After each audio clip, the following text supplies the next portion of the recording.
Πολύ καλησπέρα φίλοι και φίλες. Σήμερα ερχόμαστε με μια ζημιά που έχει προκληθεί από υγρασία. Για μία ακόμη φορά το ρολόι έχει πάρει από την κορώνα. Βέβαια εδώ έχουμε ένα Bulgari, το διάγκωνο, το οποίο έχει κουμποτή. Για μένα είναι ακόμα χειρότερα όταν έχουμε ρολόγια με κουμποτή κορώνα. Δεν πρέπει να τα βάζουμε στη θάλασσα για κανένα λόγο, ακόμα και αν λέει 3 ατμόσφαιρες ή 5 ατμόσφαιρες, δηλαδή αντίστοιχα 30 και 50 μέτρα, για μένα δεν πρέπει να τα βάζουμε. Ιδού τα αποτελέσματα τα βλέπετε. Μπορεί να είναι το ρολόι 15 ετίας, 20 ετίας πάνω κάτω, δεν έχει σημασία.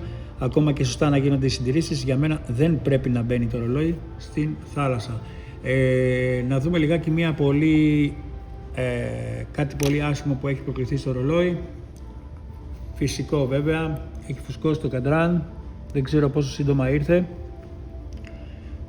Σίγουρα έχει έρθει στεγνό το ρολόι.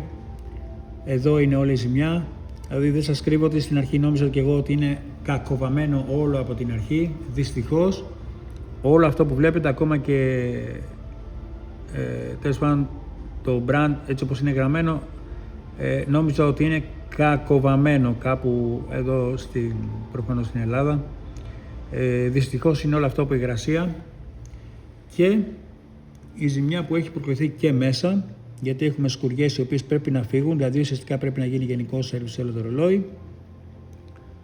Βλέπετε εδώ τις μαυρίλες που έχει εδώ και μόλις αφαιρεθεί το στεφάνι έχουμε περιμετρικά γύρω-γύρω. Είναι το αποτέλεσμα που έχει συμβεί από εδώ. Άρα λοιπόν για μία ακόμη φορά ζημιά από υγρασία. Παιδιά, προσέχετε τα ρολόγια σας, γιατί τα νούμερα είναι μεγάλα για τα service. Και συνεχίζουμε. Like, subscribe, πάμε παρακάτω παιδιά. Να είστε καλά.